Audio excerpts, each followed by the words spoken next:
Hello there, my name is Joanna. I refer to myself here as Joe because if you are new on my channel, I'm your typical coffee loving book addict and I always give a book a chance at least once. And if you are returning, thank you so much for returning and watching this video. I absolutely love middle grade. I just think they're just so much fun and entertaining reads, and I have a list of 5 books that are by some of my favorite middle grades, and this was a really hard list to compile because I have quite a few middle grades. I don't have them on this bookshelf or the one I have over here, unfortunately, but most of them are still back at my parents' house up in here in the state of Maine, and yeah, they're all up there at their house still. I still have to go through a lot of my books. But with that being said, let's go ahead and jump into the top 5 middle grades that I have recently enjoyed in the last couple years. Alright, so the first one is one I really kind of grew up on, and if you've been living under a rock, then you have no idea what I'm really talking about.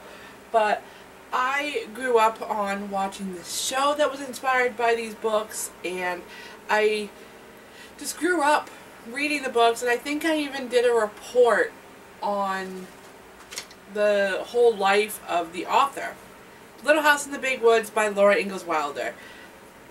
I did a report on this, or on the whole entire series and Laura Ingalls Wilder's life and everything. I think it was like 8th grade that I did that. I don't even remember. But anyway, if you've been living under a rock, you will not know, but this is about a girl who grew up in the 1800s. Miss Laura Ingalls Wilder decided to write about her life. There's been so many different copies of this.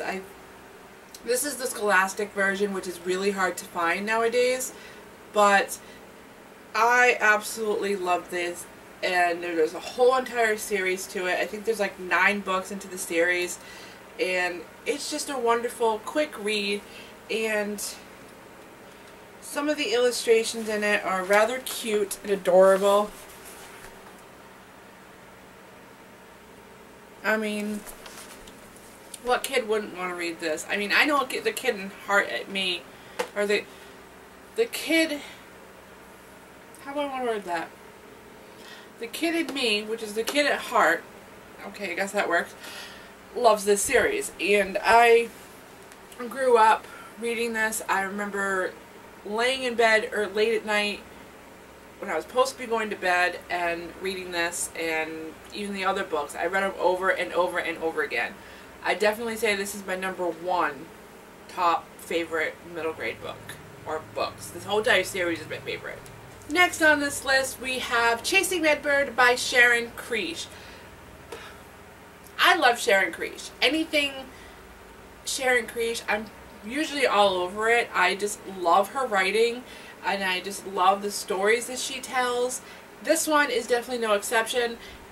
If you are not familiar, you follow a girl named Zinni who is trying to rediscover who she is, and also just try to figure out what happened to her aunt, who was killed by a snake, and it was like a venomous snake, and ended up killing her.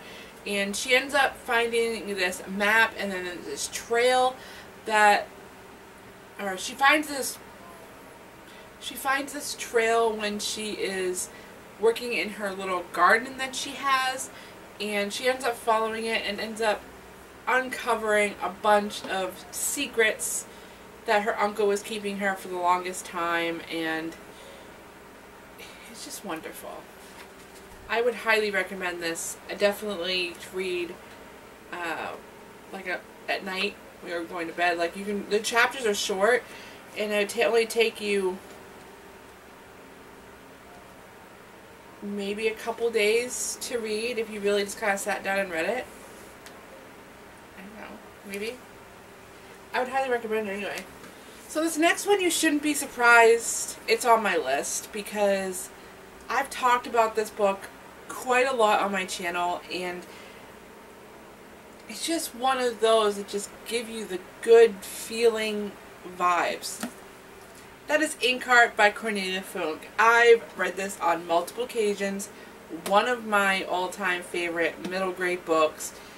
And if you are not familiar with this, you follow a girl named Maggie and her father Mortimer, or Mo, who is a book doctor, and they are sent out to basically try to figure out how to get the characters from a book that Mortimer had read out loud when she was a child, or when Maggie was a child, and just trying to get them back into everything. And there's just so much adventure inside this that it's a book within a book, basically, because they talk about Inkheart, which is the book that Mortimer read. It's a book within a book. It's just a great, I would say this is a classic. Maybe not a classic, but definitely a great middle grade book that I think every child should read at least once in their lifetime. Or kids at heart. One of the two. But, you know. I just like books. Alright, and the next one I'm actually surprised made this list. But I loved the idea and I loved the concept of it, and I ended up reading it this year. But that is The Metropolis by Carol Goodman. What to say about this one? Oh my goodness. So, this one is like King Arthur meets World War II. So, the question that they asked themselves is like, what if Arthur could stop World War II? And there is these four kids who set out to try to figure out what would have happened if King Arthur stopped World War II. So it kind of, you follow them along, like they're in the museum, and I had to fly. You follow along with them, and they're just in this museum, and they're just trying to uncover secrets and everything, and it's just the story overall. I want to love this story forever. The thought of just King Arthur meets World War II, two of my favorite all-time tropes when it comes to books, besides Beauty and the Beast. Hands down, one of the best books I have read this year, and I would highly recommend it to anybody who loves middle grades. Alright, and the last one on this list, I'm including on this list because it was one of my all-time favorite books when I was a kid. And we're going to talk about a little bit about why I don't really care for it now. But, anyway, that is Walk Two Moons by Sharon Creech. You would have to ask my 9-year-old self why I gave this 5 stars. You asked me in my 30s why I gave it 2.5, 3 stars. I'll tell you why. This was the first exposure that I had to Native Americans when I was 9. And absolutely loved the story. I just thought, like, you know, okay, this is all, like, you know, my 9-year-old self is thinking, okay, well, that is prim, that's proper, that's how it's supposed to be pronounced. They're supposed to be called Indians. This is, you know, Sharon Creech is a god at this point. You know, she's like everything to me with a 9-year-old self. 30-year-old self, fast forward, I am now married to a Native American, and the first time I talked about this book in front of him, he got so offensive. As well as some of his family members got very offensive, the fact that I own this book, and the fact that it has the stamp on it. Now, fast forward, the stamp I believe has actually been removed from Walk Two Moons because the Native Americans have found this book very highly offensive, and I can see why. Let's see if I can find it.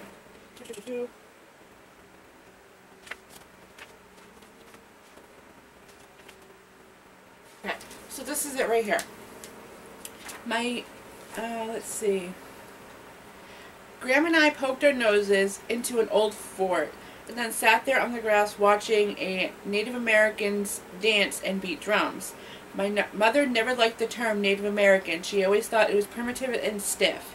My great-grandmother was Seneca Indian and proud of it. She wasn't a Seneca Native American. Indian sounded much more brave and elegant. So, yeah. Again, first exposure I had to Native American culture because you follow a girl who's traveling the country with her grandparents and telling the story of a girl named Salamanda. No, okay, so the 13-year-old girl's name is Salamanda, or Salamanca, however you want to say it. I'll type that right here. And she is telling the story of Phoebe, who is Native American. And